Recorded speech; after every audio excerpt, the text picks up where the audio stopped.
Shalom à chacun, chacune. Vous êtes les bienvenus ici sur Rema Frequency, le réseau de la gloire de Dieu. Que le Seigneur vous bénisse abondamment et qu'il vous fasse beaucoup du bien. Ici, c'est moi, votre serviteur, Trésor Zasiki Panda depuis la Belgique. Et j'ose croire que le Seigneur vous donne la capacité d'être en bonne santé là où est-ce que vous êtes. Et si c'est votre première fois sur nos réseaux, que ce soit sur YouTube particulièrement, je vous invite à vous abonner, à liker, à commenter la vidéo afin que vous soyez bénis, afin que vous soyez exhortés, édifiés, pour que la parole de Dieu soit prêchée avec puissance, avec autorité, car nous en avons besoin. Amen. Nous prions le Seigneur pour la parole parce que nous en avons besoin. Car c'est cette parole qui va nous édifier. C'est cette parole qui va nous dire un petit peu comment se préparer pour le retour de Jésus. Qu'est-ce qu'il faut? Et c'est très important de se préparer dans la prière. Amen. Nous prions le Seigneur. Seigneur Jésus-Christ, sois le prince de paix, le prince de vie. Je te remercie, je te loue parce que tu es Dieu, ton règne n'a point de fin. Merci pour ta présence, merci pour ta grâce. Toi, le Dieu des esprits, des prophètes. En ce moment, Seigneur, je te suis infiniment reconnaissant parce que c'est toi qui nous permets d'être en vie, de respirer, de voir cette journée glorieuse que toi, Seigneur, que tu as pour nous. Voilà pourquoi, Seigneur, je te remets ce temps de la parole entre tes mains. Viens oindre ton serviteur afin qu'il communique ta parole avec clarté, avec précision, afin que chacun d'entre nous puisse en ressortir avec quelque chose de fort et de palpable au nom de Jésus-Christ. Car Seigneur, nous voulons être enseignés par toi, parce que Seigneur, lorsque nous sommes enseignés, les choses changent. Voilà pourquoi je prie, Seigneur, que ta parole vienne frapper les cœurs, vienne percer, parce que ta parole est semblable à une épée à double tranchante qui sépare le moins les jointures et qui juge l'esprit et l'âme de chacun et de chacune. Je prie que ta parole soit vraiment puissante en ce moment, au nom de Jésus-Christ. Que l'onction de la prédication, l'onction de l'enseignement me soit accordée pour communiquer tes oracles dans ces dimensions prophétiques, au nom de Jésus-Christ, que j'ai ainsi prié, toi le roi des rois, le Seigneur des seigneurs, que j'ai ainsi prié, le guide parfait, au nom de Jésus. Amen. Amen, amen, amen, amen. Nous allons prendre nos Bibles dans Matthieu chapitre 25, du 1er verset jusqu'au 13e verset. La Bible dit ceci.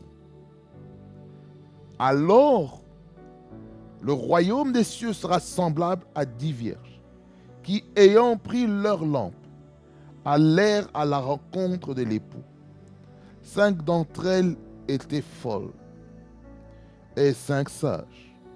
Les folles, en prenant leur lampe, ne prirent point d'huile avec elles.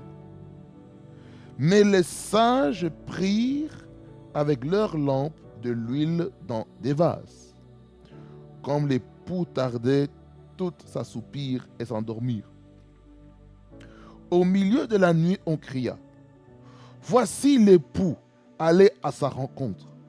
Alors toutes ces vierges se réveillèrent et préparèrent leurs lampes. Les folles dirent aux sages, donnez-nous de votre huile, car nos lampes s'éteignent. Les sages répondirent, non, il n'y en aurait pas assez pour nous et pour vous. Allez plutôt chez ceux qui en vendent et achetez-en pour vous. Pendant qu'elles allaient en acheter, l'époux arriva. Celles qui étaient prêtes entrèrent avec lui dans la salle des noces, et la porte fut fermée. Plus tard, les autres vierges vinrent et dirent, « Seigneur, Seigneur, ouvre-nous. » Mais il répondit, « Je vous le dis en vérité, je ne vous connais pas. Veuillez donc, puisque vous ne savez ni le jour ni l'heure. Amen. » Est-ce qu'on peut acclamer le Seigneur sans le commentaire de qui que ce soit? Bien-aimé, le thème de mon message, c'est la parabole des 10 vierges dans l'avènement de Jésus. Ça, c'est le sous-thème. Ça, c'est le sous-thème de notre thème principal qui s'intitule « Les signes des temps de la fin ». Bien-aimé dans le Seigneur, avant de toucher les textes, nous allons bien sûr définir le sous-thème, qui est le titre du message. Qu'est-ce qu'une parabole en fait? C'est quoi une parabole? Ou la parabole? Une parabole, selon la définition, c'est le fait de raconter une histoire terrestre dans le but de faire ressortir des leçons et des principes célestes. Parce que l'être humain comprend beaucoup mieux avec des images, avec des illustrations pour maintenant faire ressortir une pensée profonde.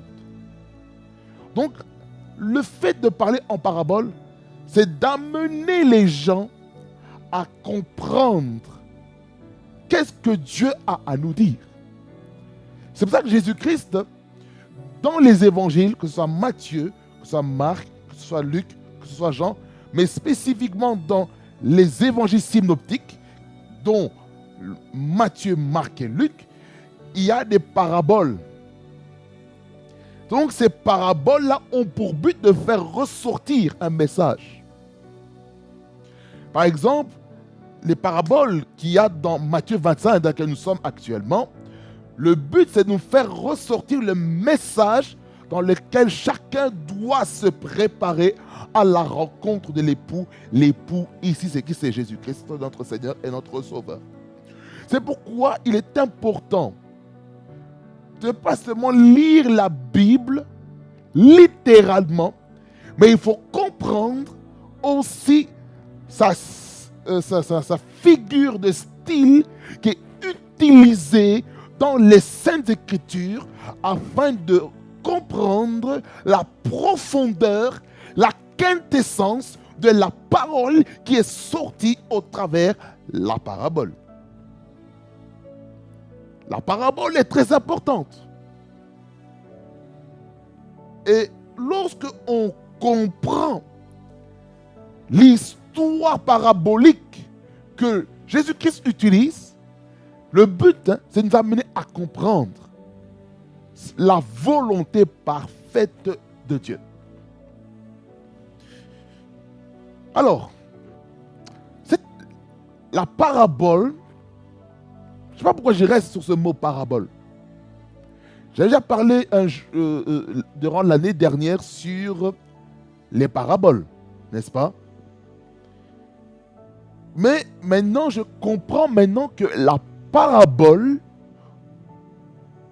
est hautement prophétique pour ceux qui ont des oreilles pour entendre. Ce n'est pas tout le monde qui comprend la parabole, même si ce sont des histoires qui sont dites terre à terre, afin de nous expliquer les choses qui sont célestes. Mais si la personne qui écoute l'évangile ne comprend pas la parabole, il sera totalement perdu. Raison pour laquelle, étant enfant de Dieu, nous avons besoin d'être éclairés dans les paraboles. Les paraboles permettent d'asseoir quelque chose, permettent d'asseoir une idée, une pensée prophétique, doctrinale, dogmatique dans notre vie. Alors, Une vierge, vous savez bien, une vierge. Une vierge, selon la définition, c'est toute femme qui n'a pas eu de relation sexuelle avant le mariage. Particulièrement avec un homme. Parce qu'aujourd'hui, avec tout ce qui est en train de se passer aujourd'hui, lorsqu'on parle de virginité, certains sont même prêts à se compromettre dans leur innocence sexuelle. Mais pour ceux qui ont fait une erreur de parcours, il n'est pas trop tard de revenir à Dieu, se repentir, se laver par le sang de Jésus et être de nouveau rafraîchi par lui. Et une vierge aussi, selon les définitions, c'est une femme qui n'est pas encore mariée. Cela veut dire ceci que la virginité, dans le sens du texte, on parle du mariage, n'est-ce pas? La virginité biologique. Savez-vous qu'il existe aussi la virginité aussi spirituelle? Vous savez, lorsque on était dans le monde, lorsqu'on n'était pas enfant de Dieu, qu'est-ce qui s'est passé? Notre esprit n'a pas été régénéré, donc il n'était pas vierge. Du moment que nous recevons Jésus-Christ dans notre vie, notre esprit devient vierge. Il y a des gens qui peuvent avoir connu des hommes par-ci par-là, mais en donnant leur vie à Christ, il y a un processus de virginité qui est en train de se créer. Combien de serviteurs et de servants de Dieu que nous voyons aujourd'hui qui ont témoigné de leur vie passée par rapport à la sexualité, par rapport au copinage, à l'impudicité, la débauche. Une fois venus en Christ, ils ont connu une sanctification, une purification extrême qui les a donné maintenant un ministère puissant et un message puissant pour leur génération. Voilà pourquoi il est important. Il est important, malgré qu'on dit que, oh non, une femme qui a été déviergée, maintenant, elle n'a plus d'avenir. Non. J'ai une bonne nouvelle pour ces femmes qui se disent peut-être, oh non, parce que on m'a déviergé, maintenant, je n'ai plus de valeur. Ma sœur, tu as de la valeur. Ne te minimise pas.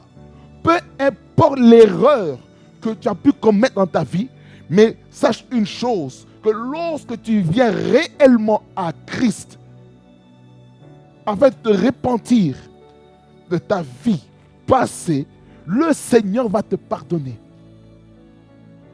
Et pour ce faire, il y a non seulement le principe du salut, la nouvelle naissance, la conversion, le renoncement des œuvres mortes, mais il y a aussi maintenant la sanctification qui est aussi de mise.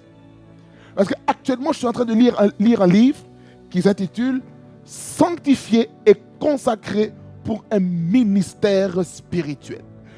Déjà, au premier chapitre, l'auteur nous fait comprendre ceci, que notre Dieu a déjà fait sa part de nous sanctifier, de nous purifier par son sang, par Jésus-Christ, notre Sauveur et notre Libérateur, qui est mort sur la croix de Golgotha. Et maintenant, nous, les chrétiens, nous avons une responsabilité, c'est de se maintenir dans la sanctification. Même si nous avons péché, le sang de Jésus nous a déjà purifiés.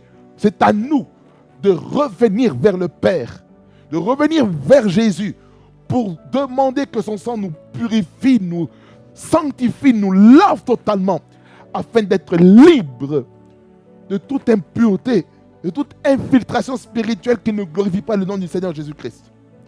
Quelqu'un dit un amen puissant. Ça, c'est vous parler de quoi? De vierge. Alors, L'avènement. L'avènement, c'est quoi l'avènement? L'avènement, c'est le retour futur et visible de Jésus depuis les cieux. Dans quel but? Il y a toujours un but lorsque Jésus-Christ revient. Lorsqu'il vient, que ça, la première venue comme la seconde. La première venue, c'est l'enlèvement. On en parlera après. La seconde venue, c'est pour son règne sur la terre pendant 1000 ans. On va encore en parler ça plus tard. Ceci, ce n'est pas le... Ces deux points, là, je viens de parler de l'enlèvement et le millénaire, ou le millénium, n'est pas le sujet de notre message. Le but de cet avènement de Christ, de Jésus, notre Sauveur, notre Sauveur, notre Seigneur, c'est d'amener la résurrection des morts.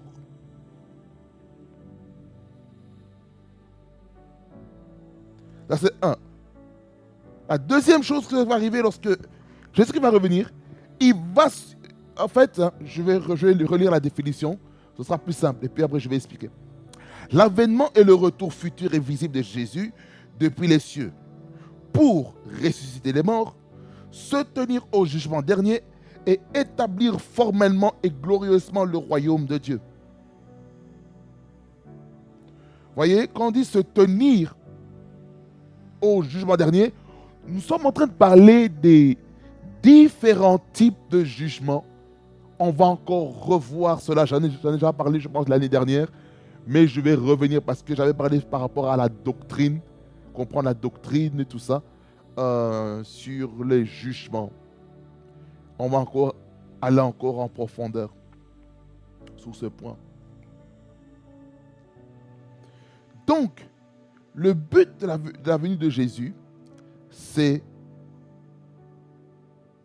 vraiment établir son royaume sur la terre. Parce qu'aujourd'hui, le monde actuel n'est pas gouverné par le royaume de Dieu. Il n'est pas gouverné par le royaume de Christ. Certes, dans l'Église étant montagne religieuse, mais même dans la montagne religieuse, dans certains endroits, Jésus-Christ n'est pas glorifié. Qu'est-ce que nous devons faire? On a besoin de nous sanctifier. Et vous allez comprendre, dans les 7 églises de l'Asie mineure, dans Apocalypse 2 et 3, particulièrement dans l'église d'Éphèse, on nous dit que de se repentir de peur que le chandelier soit haute, que la lampe de l'église soit ôtée du chandelier. Je vais vous expliquer ça plus tard. Troisième sujet de prédication qui n'est pas notre thème. Pour parler de quoi? Du royaume de Dieu. Pour parler que certaines églises, aujourd'hui, le chandelier est en train de s'enlever d'eux. Et il est en train de donner le chandelier à d'autres personnes. Quelqu'un dit un amen puissant ici. Et, quatrièmement, dans la définition, Jésus, Christ. C'est le big boss de notre vie. C'est notre Seigneur, c'est notre Sauveur. C'est lui qui s'est offert sur la croix pour nous, afin que nous soyons sauvés. C'est lui qui nous a sauvés de la condamnation de l'enfer. C'est lui qui nous a sauvés de la culpabilité du péché. C'est Jésus. C'est Jésus. C'est Jésus qui nous a sauvés de la loi du péché. C'est Jésus. Et Jésus-Christ est la personne que nous allons rencontrer dans les airs le jour de l'enlèvement. C'est pourquoi l'Église va se préparer. C'est pourquoi il est important de comprendre ces points. Alors, frères et sœurs, entrons maintenant dans notre texte. Dans ces versets, nous avons vu plusieurs choses. On voit ici 2 catégories de vierges. La première catégorie que la Bible nous cite, on nous cite les vierges folles. Et deuxièmement, les vierges sages. Il y en avait 5 vierges dans chaque catégorie. Et ces 2 types de vierges avaient des caractéristiques. Là, je vais commencer par les vierges sages. Il y avait plusieurs choses à dire. Mais c'est très important.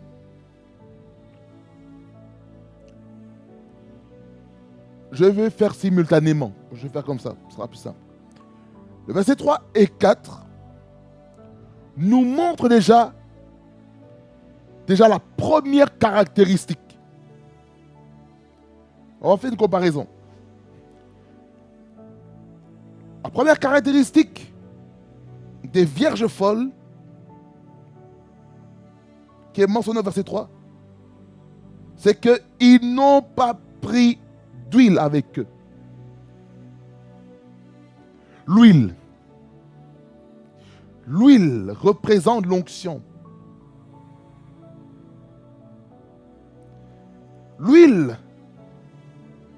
s'entretient, se génère dans la prière et le jeûne.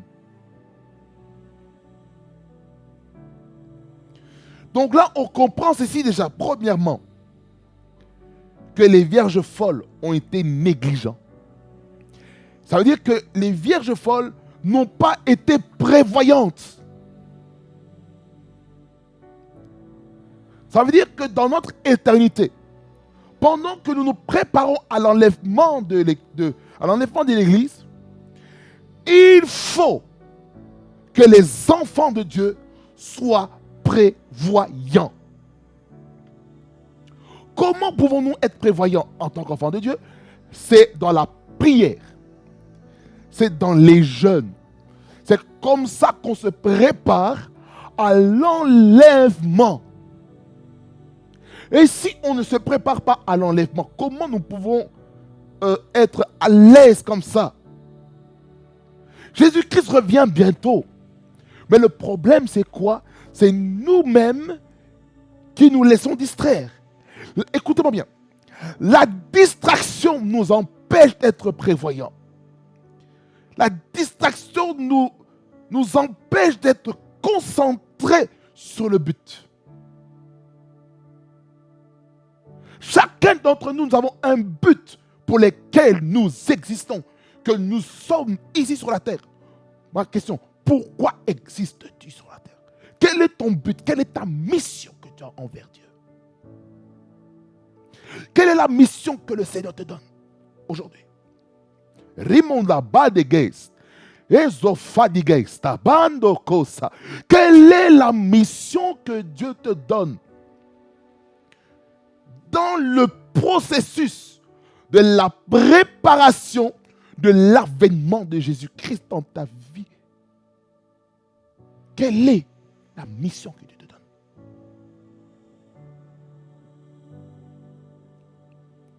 La prévention.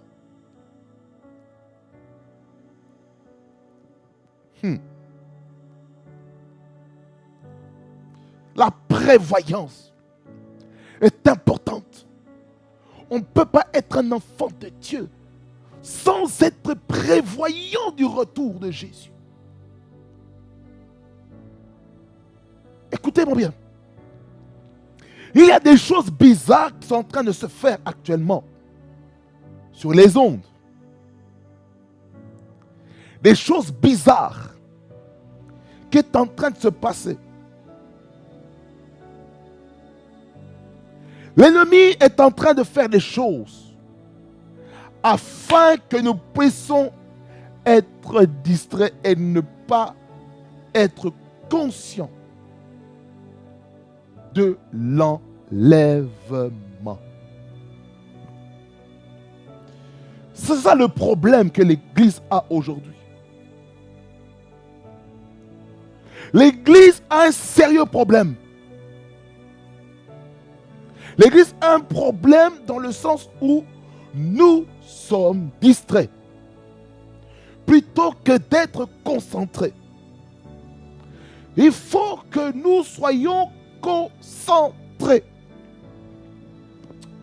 Voilà, c'est mieux. Vous pourrez poser les yeux. Il est important. Il est important, bien aimé Seigneur. Il est très important. Il est important d'être concentré sur la mission que Dieu nous donne. Aujourd'hui, le problème, c'est quoi? On veut se concentrer sur la mission des autres plutôt que la mission que Dieu nous donne. C'est ça le problème qu'il y a. Nous avons tous un but. Jérémie a une mission. Jérémie 1er, le verset 5. Jusqu'au verset 10. On nous montre la mission que Jérémie devait accomplir. Mais Jérémie lui-même, il se disait, voilà, oh non, moi je suis qu'un enfant. Ça veut dire par là quoi? Même un enfant de l'école maternelle, de l'école primaire, a une mission. Il y a des enfants qui sont là, qui peuvent même prêcher la parole. Il y a des enfants qui doivent être ancrés dans la présence de Dieu, dans la prière.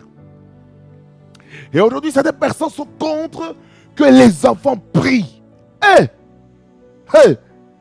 Comment, oh my God, comment des adultes peuvent dire, oh non, vous perdez le temps d'enseigner aux enfants de prier.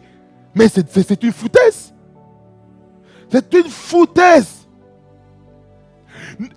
Oh my God. La parole de Dieu dit, et ça c'est Jésus, qu'est-ce qu'il a dit?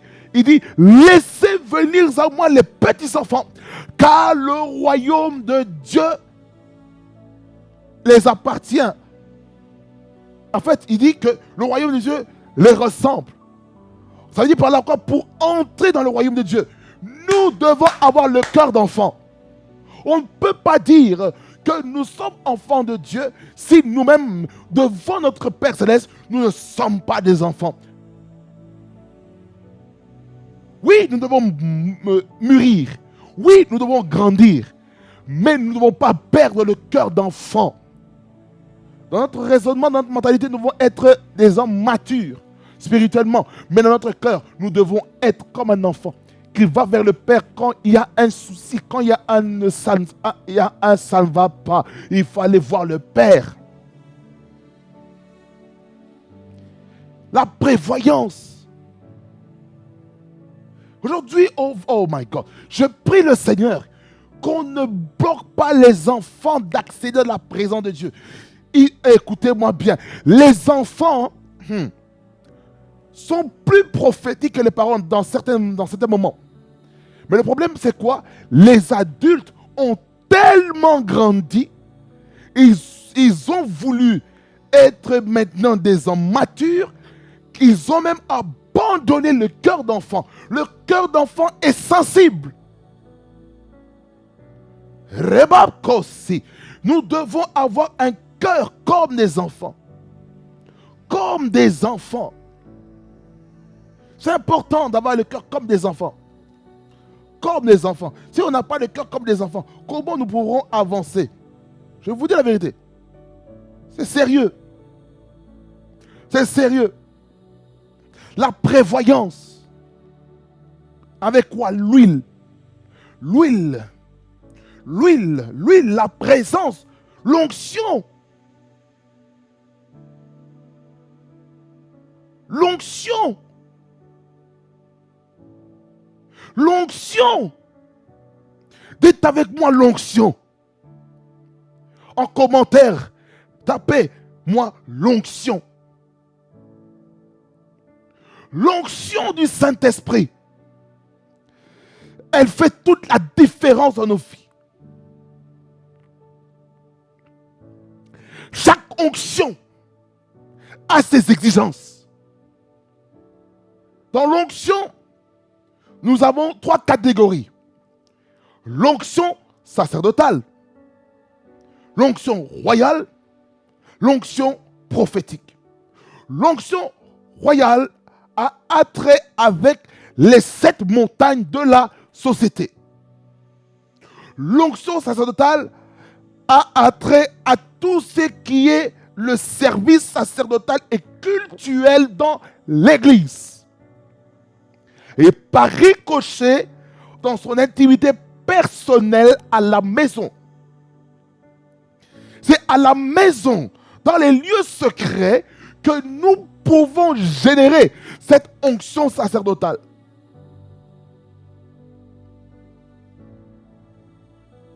C'est dans le secret qu'on peut s'y générer aussi l'onction prophétique qui nous permet de savoir qu'est-ce que Dieu veut pour notre vie.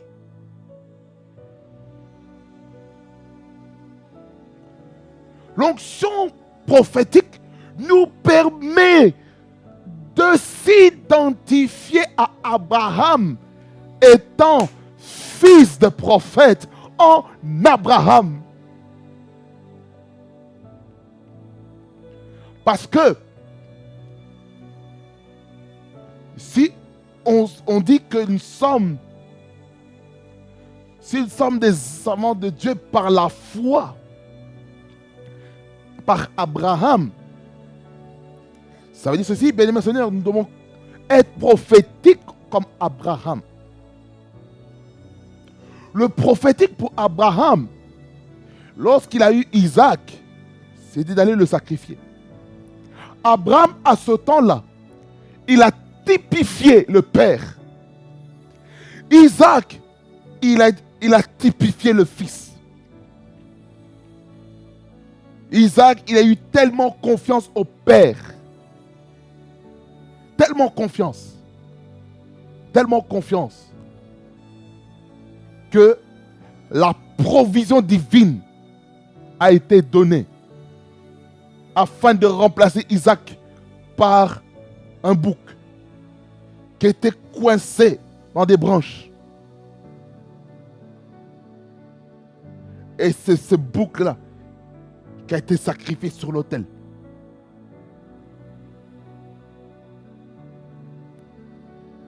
Vous voyez? L'huile d'onction. L'huile qui doit être emmagasinée en prière. Pourquoi l'onction diminue? C'est parce que nous-mêmes, nous nous sommes donnés. On s'est donné pour l'Église. On s'est donné, par exemple, pour le ministère sur les réseaux sociaux. Parce que nous savons que sur les réseaux sociaux, il y a aussi des puissances spirituelles qui contrôlent les ondes et qui fait en sorte qu'après, nous devenons faibles dans nos corps parce que nous n'avons pas prié au préalable. Voilà pourquoi la prière est très importante. Que ça, avant de faire quoi que ce soit enregistrement, que ce soit pendant le message, après le message, il faut prier. Parce que la prière va nous sauver des catastrophes de l'ennemi. C'est pourquoi un enfant de Dieu doit prier. Tu ne peux pas être chrétien et ne pas prier. La prière, les jeûnes permettent de mettre le carburant dans sa vie. L'huile. Pour être en foule. Dans Psaume 23, verset 5b, il dit, tu oindis ma tête et ma coupe déborde. Il faut que l'huile puisse déborder. Il faut qu'il y ait beaucoup d'huile. Beaucoup d'huile pour se préparer au retour du Seigneur Jésus. C'est très important, frères et sœurs. Très important. Très important. Très important. Très important. Très important.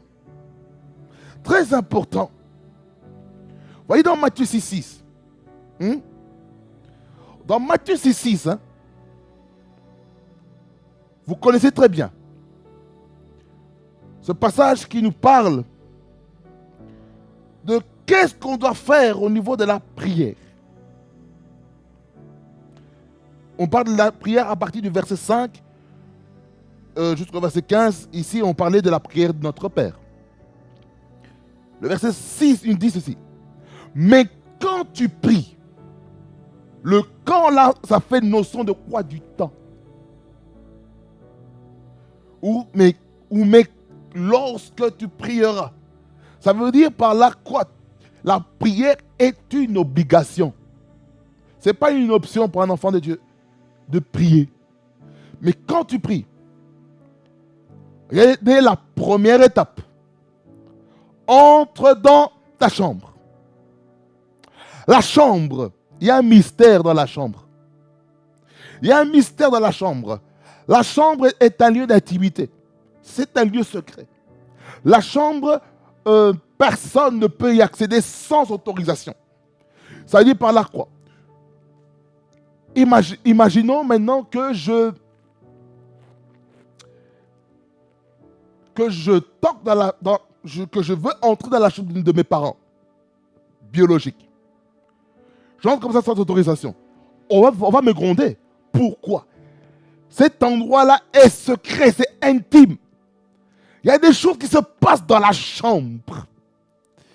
Il y a des décisions de vie et de mort. Il y a des décisions de destinée qui se passent dans la chambre. Et c'est dans la chambre haute, dans Actes chapitre 1er et 2, dans lequel on voit l'importance de la prière pendant 10 jours pour la réception du Saint-Esprit. C'est là où est-ce qu'on voit que la prière dans la chambre engendre des choses. La chambre, c'est un lieu où le Parlement, le gouvernement qui se rassemblent, que ce soit au niveau législatif et exécutif. Là, je parle ici des couples mariés qui vont dans la chambre, qui veulent savoir les décisions qu'il faut pour aller de l'avant. Parce qu'il y a des choses qui ne peuvent se discuter uniquement dans la chambre. Tu ne peux pas parler des choses intimes entre mari et femme devant tout le monde. Non, tu dois parler dans la chambre. Et lorsque tu parles dans la chambre avec ton épouse ou ton mari, il y a des choses qui ne vont pas aller de l'avant. Il faut aller dans la chambre, aller dans la chambre, aller dans la chambre, entrer dans la chambre. La chambre, c'est là où est-ce qu'il y a la reproduction. La chambre, c'est là où est-ce qu'il y a les relations intimes.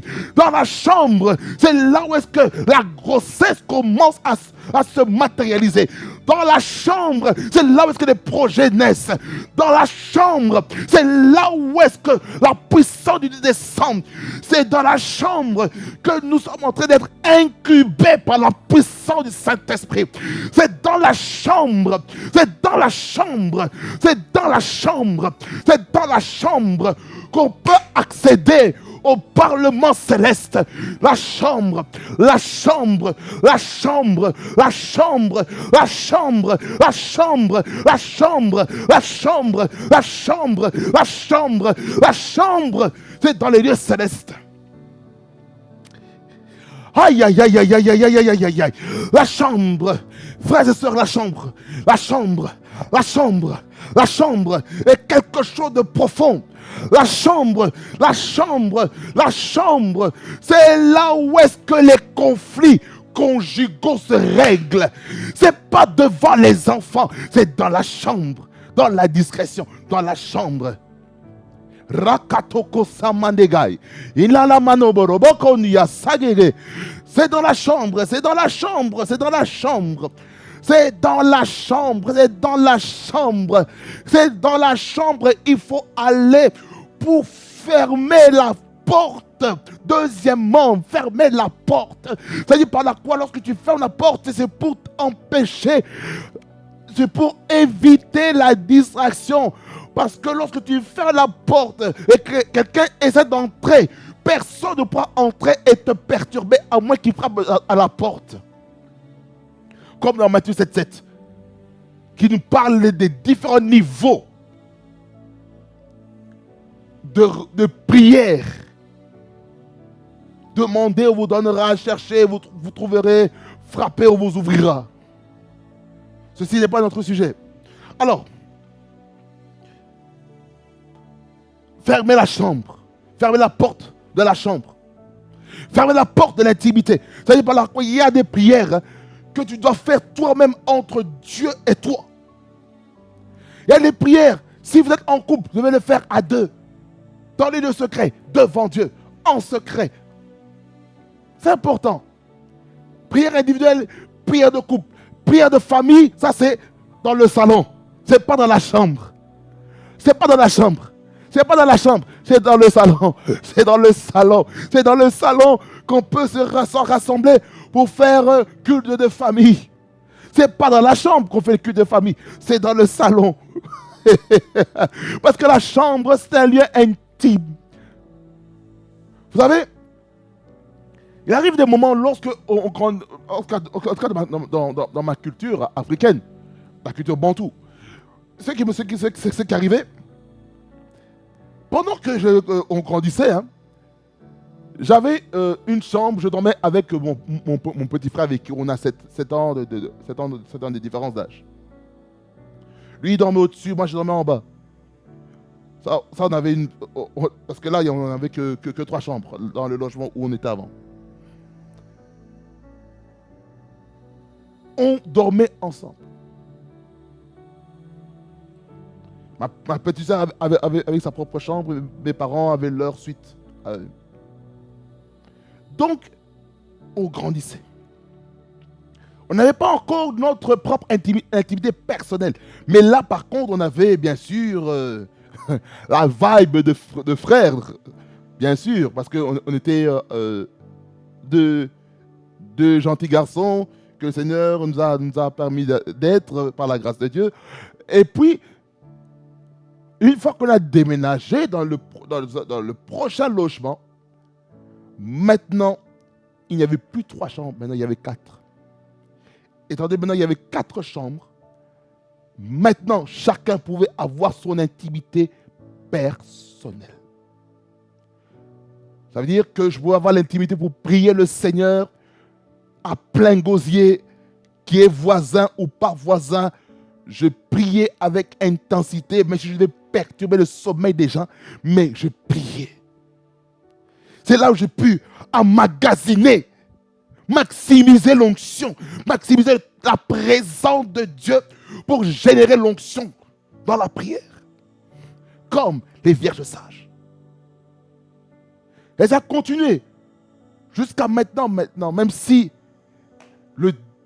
l'atmosphère spirituelle a sérieusement combattu ma vie de prière. Mais je sais une chose, dans toutes ces choses, je suis plus qu'un vainqueur parce qu'il m'a aimé. Pour dire quoi? C'est pour dire que lorsque on est dans la chambre, tu as l'opportunité, la grâce de prier. Tu peux prier en douceur. Tu peux prier à haute voix. Et tu vas faire les choses en bonne et due forme. Par exemple, ici, sur le plateau, je peux bombarder. Parce que je suis en solo. Je ferme la parenthèse. Ferme ta porte. Troisièmement, et prie ton Père qui est là dans les lieux secrets. C'est-à-dire, c'est la personne à qui nous nous adressons. Ça veut dire que lorsque nous prions, nous ne sommes pas là pour prier pour nos difficultés, les problèmes. On ne prie pas nos problèmes, on va à Dieu. On remet nos problèmes à lui. C'est à lui de gérer. Nous, on se décharge des fardeaux. Peut-être on se fait des soucis, tension. Parce qu'on se fait des soucis, Seigneur, je te remets tout fardeau, toute inquiétude, tout souci, je te les dépose auprès de toi. Parce que tu me dis dans ta parole, Seigneur, je ne vais pas inquiéter de quoi que ce soit. Voilà, je me dépose à toi. C'est ce qu'il faut faire. Et quelle est la conséquence de cela? Verset 6. La deuxième partie. Et ton Père qui va dans le secret te le rendra.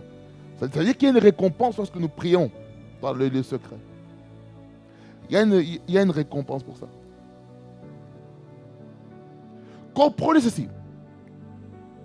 Lorsque nous prions dans la présence de Dieu, comme je dis tout à l'heure, ça génère quoi? L'huile. L'huile du Saint-Esprit, l'onction. Ça permet maintenant d'allumer la lampe. Afin de garder la lampe allumée. N'est-ce pas? Et cette lampe-là, c'est la présence de Dieu. La présence de Dieu dans notre vie. La présence de Dieu dans notre vie a un seul but. En tant qu'enfant de Dieu, c'est d'éclairer partout là où il y a des ténèbres. Parce que nous sommes la lumière du monde. Comme il est écrit dans Matthieu, chapitre 5, à partir du verset 14 jusqu'au verset 16, qui nous explique un petit peu ce sujet que je lis. Matthieu 5, 14 à 16. Vous êtes la lumière du monde. Une ville située sur une montagne ne peut être cachée. Donc la lumière ne peut pas être cachée. Ça veut dire, étant enfant de Dieu, tu ne peux pas cacher ta vie chrétienne. Donc cette lampe fait de toi un panneau publicitaire du royaume de Dieu. Tu ne peux pas dire, oh non, ici, on ne reconnaît pas le christianisme. Mon frère, ma soeur, je l'ai déjà prêché sur les signes étant de la fin. Hein, selon Matthieu. Dans Matthieu 24. Vous serez outragés, vous serez haïs à cause du nom de Jésus-Christ. C'est-à-dire par la quoi, n'ayez pas honte. Vous êtes la lumière du monde. Allez prêcher la parole. Dites, vous êtes chrétien. Dites-le. Proclamez haut et fort votre foi.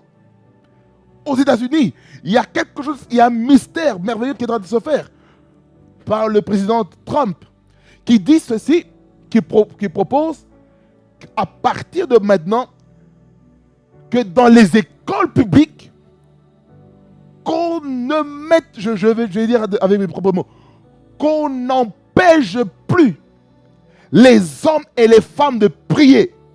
Quand je parle de la prière, sous-entendu la prière chrétienne, parce que les États-Unis d'Amérique est un pays chrétien. Mais aujourd'hui, à cause de la dépravation des mœurs, on essaye de détruire les fondements de la vie chrétienne. Et c'est pour cela, l'Église des États-Unis, là je prophétise, non je prophétise pas, je donne une parole de sagesse. L'Église des États-Unis doivent maximiser au maximum le mandat du président Trump en ce qui concerne la prière, les cultes. Les églises d'Amérique doivent devenir une église qui font les choses en bonne et due forme. Les églises aux États-Unis, et je parle aussi au Canada, que ces nations puissent remettre Jésus-Christ au centre. Lorsque une nation est consacrée à Jésus, vous allez voir, peu importe les problèmes qui peuvent survenir, le doigt de Dieu va se manifester dans ces nations. Quelqu'un dit Amen. C'est pourquoi l'Église doit prier pour la paix de chaque nation. Jesus.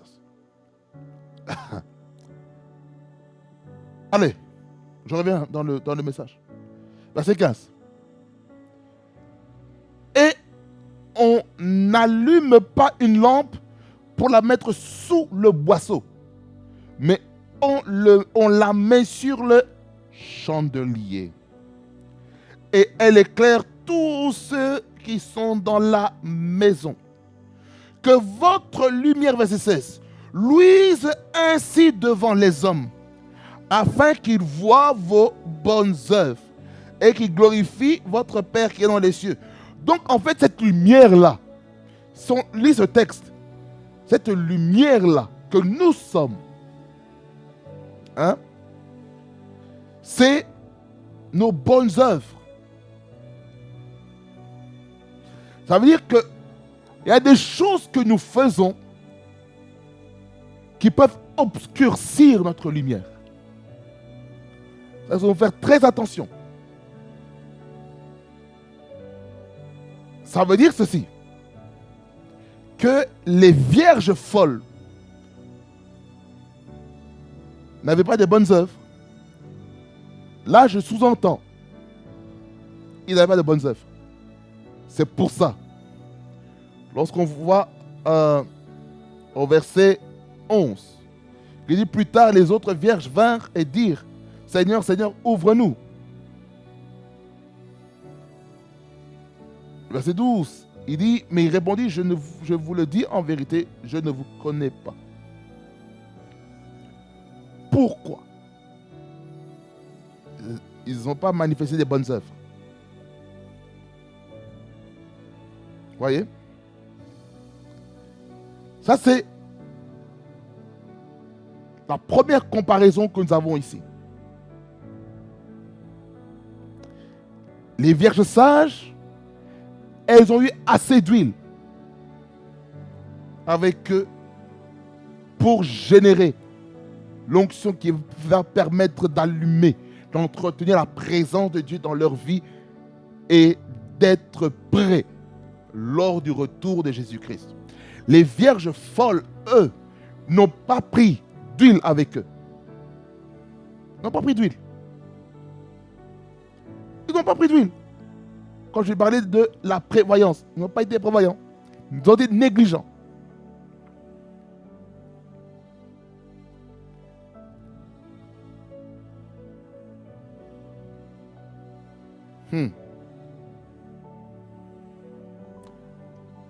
La deuxième caractéristique, c'est quoi? Les vierges sages n'ont pas voulu partager leur huile, l'huile de leur intimité, l'huile qu'elles ont générée, l'huile qu'elles ont planifiée pour rencontrer l'époux.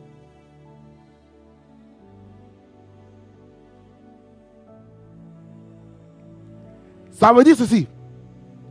Il arrive des moments dans notre intimité avec Dieu et dans notre éternité que nous ne devons pas partager notre intimité avec les autres. Parce que le salut est individuel.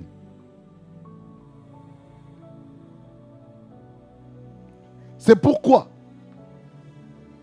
je ne peux pas me contenter de l'intimité de mes parents en disant, oh non, la prière de ma mère ou de mon père me suffit pour vivre la vie chrétienne. Non. Moi-même aussi, je dois prier. Je ne peux pas dire, oh non, parce que mes parents spirituels prient beaucoup, que moi, je ne fais rien. Je fais que dalle. Non. Je dois prier comme mes parents spirituels prient, ainsi que mes parents biologiques. C'est logique. C'est logique. Chacun doit avoir une intimité. Le drame qu'il y a aujourd'hui, et là j'enlève mes lunettes. Le problème qu'il y a aujourd'hui avec l'église, on veut dépendre de l'intimité du pasteur. On veut dépendre de l'intimité de la femme de son pasteur. On veut dépendre de l'intimité des responsables, des leaders de département. On veut dépendre des autres. Plutôt que de se focaliser sur ce que dit Dieu. Le problème, l'église est trop dépendant des pasteurs. Trop. Trop. Je sais, de Chroniques 20, qui nous dit, confiez-vous à l'Éternel, vous serez affermis, confiez-vous à ses prophètes et vous réussirez. Oui. La démarche qu'il y a ici, c'est d'abord Dieu. Ce n'est pas d'abord le pasteur. Ce n'est pas d'abord le prophète. Est-ce que vous me comprenez ici? Ce n'est pas premièrement les prophètes. C'est d'abord Dieu. Et l'intimité avec Dieu. Comment tu pourras avoir une intimité riche avec le prophète si toi-même, tu n'as jamais appris à écouter de Dieu par toi-même? Comment tu vas écouter Dieu? C'est en passant du temps dans la prière et en lisant la parole de Dieu ou en écoutant la Bible audio, les chapitres de la Bible, tu écoutes et Dieu te parle, il te dit des choses concernant ta vie. Parce que la Bible est le miroir de ta vie. Tu ne peux pas dépendre de l'intimité de ton pasteur seulement. Tu dois avoir l'intimité avec Dieu, mon frère, ma soeur. Il faut avoir l'intimité avec Dieu. Tout seul d'abord. Si les combats que tu fais face dépassent ton niveau, alors là maintenant tu peux aller voir ton pasteur. Mais tant que tu n'as pas encore affronté tout seul, tant que tu n'as pas développé l'autorité du croyant en toi, tu seras toujours dépendant des pasteurs. Et c'est comme ça qu'on dépend des prophètes, prophétisent. Qu'est-ce que tu dis? On risque de tomber vers les charlatans. On risque de tomber vers les faux prophètes. Je crois aux vrais prophètes. Comprenez-moi. Ce que je veux dire ici, nous devons être des enfants de Dieu qui avons une relation puissante, riche avec Dieu.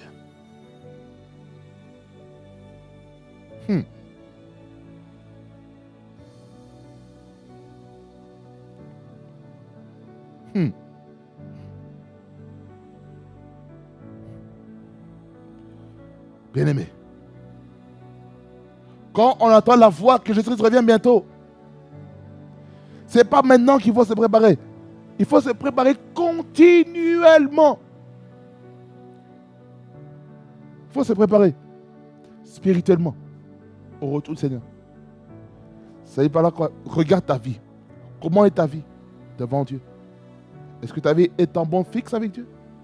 Si oui, gloire à Dieu. Sinon, répands-toi.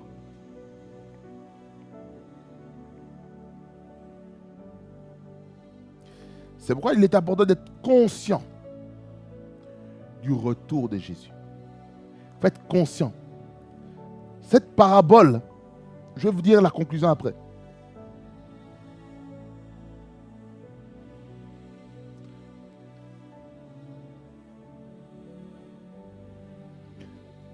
On va lire verset 6 jusqu'au verset 9. Regardez, par rapport au réveil spirituel qui se passe. Au milieu de la nuit, on cria, voici l'époux, allez à sa rencontre. C'est-à-dire que précédemment, ils s'étaient tous endormis. Ça c'est quoi? C'est le sommeil spirituel. Et lorsque le Christ se fait entendre que l'époux est là et qu'il faut aller à sa rencontre. Il faut comprendre ceci, frères et sœurs, dans le Seigneur. Que c'est à ce moment-là qu'il faut se tenir. Il faut se tenir prêt à rencontrer le Christ. Verset 7, il dit, alors toutes ces vierges se réveillèrent et préparèrent leurs lampes.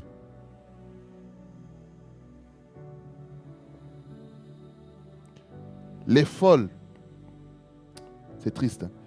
Les folles dirent aux sages, donnez-nous de votre huile, car nos lampes s'éteignent. Ah, vous voyez les conséquences de la négligence dans les choses de Dieu, dans l'intimité avec Dieu, ça fait quoi? Tu vas commencer à t'éteindre. Raison pour laquelle il est important de garder sa lampe allumée grâce à l'huile.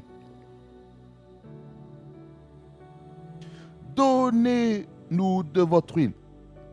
En d'autres termes, partagez. On a besoin de votre huile. L'huile générée dans l'air de l'intimité, tu veux prendre comme ça gratuitement, sans payer le prix. Ça veut dire par là quoi? Il y a un prix à payer pour chacun et chacune. Payons le prix de l'intimité. Payons le prix de la prière, l'intercession. C'est comme ça que nous générer l'onction dans notre vie. Qu'est-ce que les sages ont répondu? Les sages répondirent, verset 9, non, il n'y en aurait pas assez pour nous et pour vous. Ça veut dire que chacun a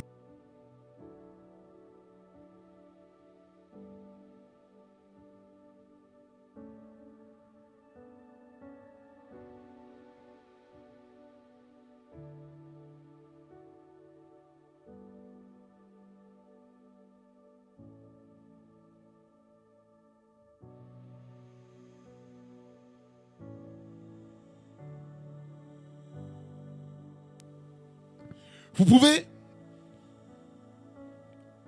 prier pour quelqu'un qui ne connaît pas Christ dans la famille. Qu'est-ce qui va se passer? Dieu va toucher. Dieu fera grâce qu'il puisse venir à Christ. C'est important. C'est pourquoi, avant qu'il revienne, amenons le plus de personnes dans l'arche du salut. Et lorsqu'on va amener les hommes et les femmes dans l'arche du salut, Dieu va faire des choses nouvelles dans notre vie et dans votre vie. Amen. Et qu'est-ce qu'il dit? La deuxième partie. Allez plutôt chez ceux qui en vendent et achetez-en pour vous. En d'autres termes, c'est chacun pour soi. Dans le salut, dans la fin de l'éternité, c'est chacun pour soi. Mais nous sommes le corps de Christ, bien sûr. Nous devons amener les plus de personnes à Christ. Nous devons nous former, nous devons nous exhorter, nous devons nous encourager, nous devons nous édifier. Jusqu'à ce que nous soyons des hommes et des femmes qui feront les choses comme Dieu veut pour notre vie. La catastrophe arrive au verset 10. Pendant qu'elles allaient en acheter, l'époux arriva. Hey! Ça veut dire par là quoi? Que ces vierges folles ont quitté le lieu de la rencontre, le lieu du départ pour rencontrer l'époux, pour aller acheter l'huile, pour aller maintenant aller prier. Ils ne se sont pas préparés, ils sont partis prier. Ils sont partis de l'intimité, Jésus-Christ est parti. L'époux est parti avec les 5 vierges sages. Ça fait mal au cœur de voir comment on peut perdre les choses parce que nous n'avons pas payé le prix pour ces choses. Pendant qu'elles allaient en acheter, l'époux arriva au verset 10. Celles qui étaient prêtes entrèrent avec lui dans la salle des noces. La salle des noces, quoi, c'est la salle de réception du mariage. Et la porte fut fermée. Quand la porte se ferme, c'est fini. Mais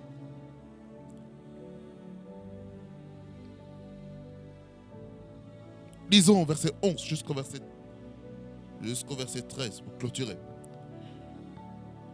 Plus tard, les autres vierges vinrent et dirent, Seigneur, Seigneur, ouvre-nous. Qu'est-ce que l'époux dit? Mais il répondit, je vous le dis en vérité, je ne vous connais pas. Ah bon? C'est fort. Ça veut dire ceci. Si on ne se prépare pas à l'enlèvement, si on ne se prépare pas à la rencontre de Jésus, Jésus-Christ ne nous connaîtra pas. C'est pourquoi nous devons faire très attention. Raison pour laquelle, verset 13, pour clôturer, il dit, veuillez donc, puisque vous ne savez ni le jour ni l'heure. Ça veut dire que Jésus-Christ peut revenir demain. Il peut revenir dans une semaine. Il peut revenir dans un mois. Il peut revenir dans un an.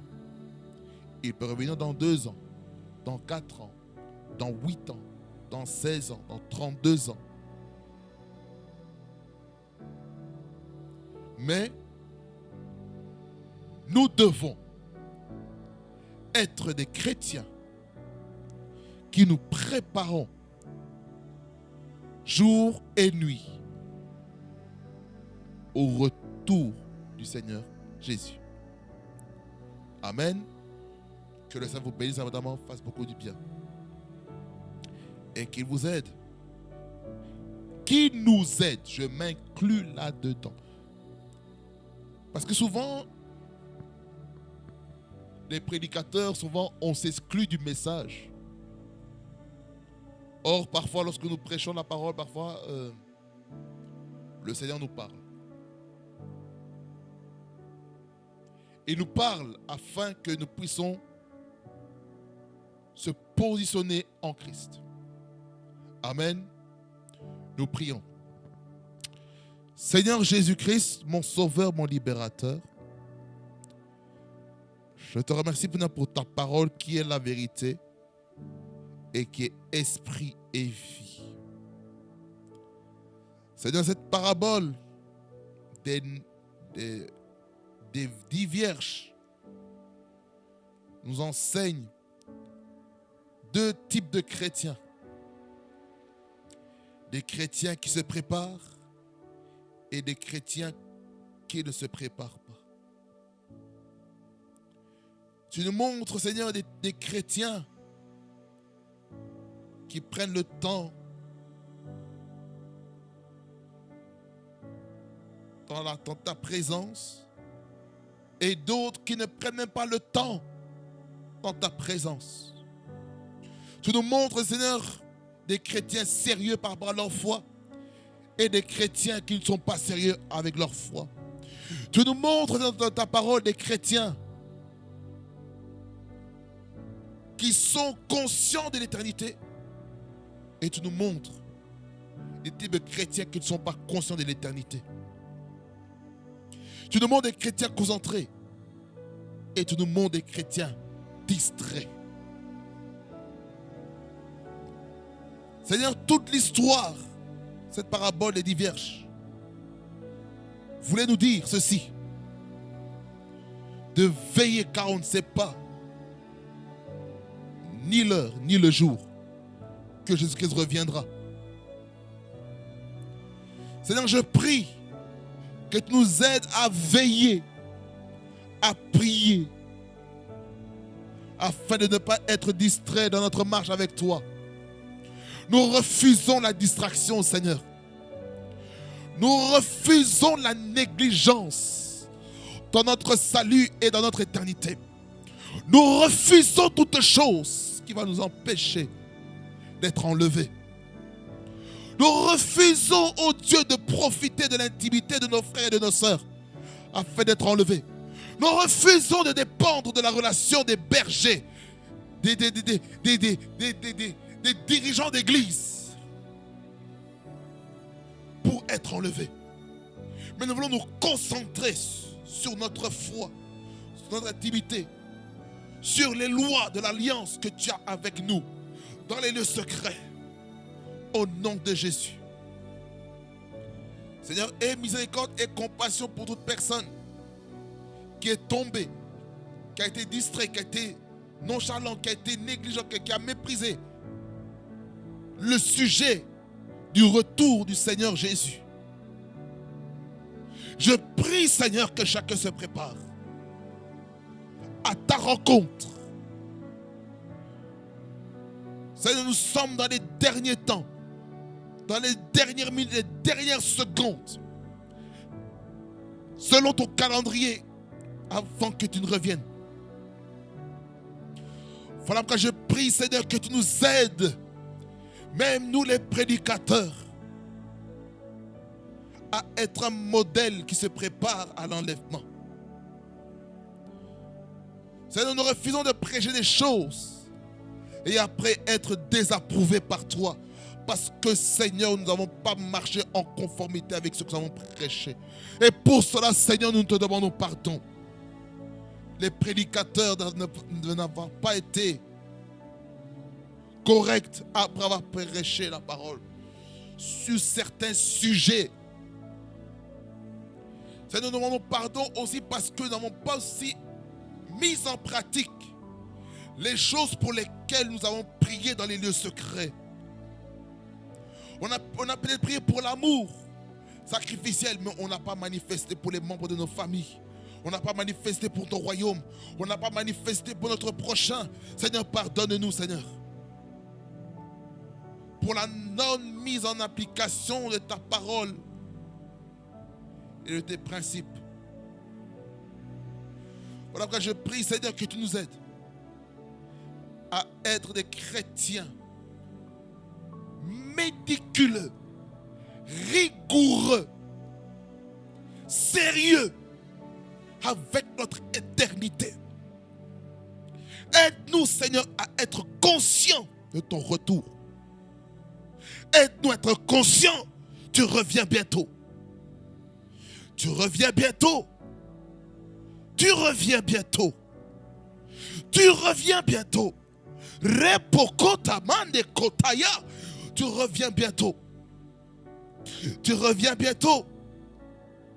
Tu viens chercher ton église qui n'aura ni tache ni rides. Je prie là où est-ce qu'il y a encore des taches et des rides dans nos vies, que ces choses soient enlevées afin que nous soyons prêts le jour de l'enlèvement. Au nom puissant de Jésus-Christ, mon sauveur et mon libérateur. Au nom puissant de Jésus-Christ.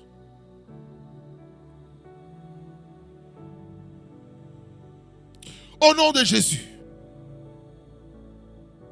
Ripokota pande kaba poa de kabai.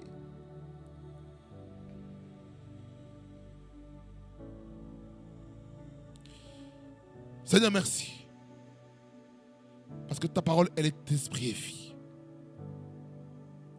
Règne en maître, toi, Dieu Tout-Puissant. Toi, le Dieu sans pareil. Toi qui vis pour toujours. D'éternité en éternité. De gloire en gloire. De dimension en dimension avec toi. Au nom de Jésus. Au nom de Jésus. Louange, honneur et majesté revient à toi, le guide parfait. Au nom de Jésus-Christ que j'ai ainsi prié. Amen. Amen, amen. Belle Seigneur, que ça vous bénisse abondamment. Fasse beaucoup du bien. Frères et sœurs, nous restons connectés sur notre plateforme de Rema Fréquency TV, car Dieu a à nous parler. Et vu qu'il a à nous parler, nous allons toujours continuer à parler sur les paraboles. Et à la prochaine édition, nous parlerons sur les paraboles des talents dans l'avènement de Jésus. Parce que les talents aussi va symboliser quelque chose aussi dans notre thème suivant. Amen. Soyez bénis de la bénédiction d'Abraham, d'Isaac et de Jacob. Et nous restons ensemble dans la prière parce que nous en avons besoin. Amen. Soyez bénis au nom de Jésus-Christ. Je vous aime dans l'amour du Seigneur. Et on est ensemble en Jésus-Christ notre Seigneur.